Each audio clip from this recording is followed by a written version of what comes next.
Hello and welcome back to our channel. So today in this video we are going to discuss about how to create Google Pay account. So without wasting much of our time, let's get straight into the video.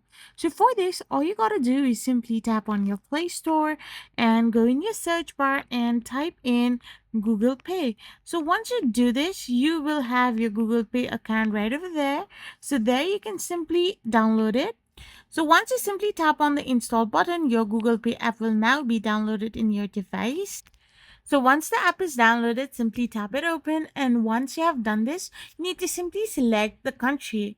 So as Google Pay is only available in India, Singapore, and United States, you need to simply select a country and then enter your phone number.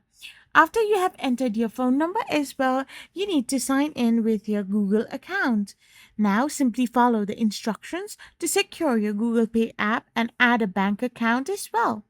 You can also add a debit card or credit card for your instance and fix problems verifying your phone number if anything occurs.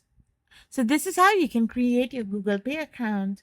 I hope you found this video helpful. So don't forget to hit that subscribe button and do give us a thumbs up. Thank you for watching.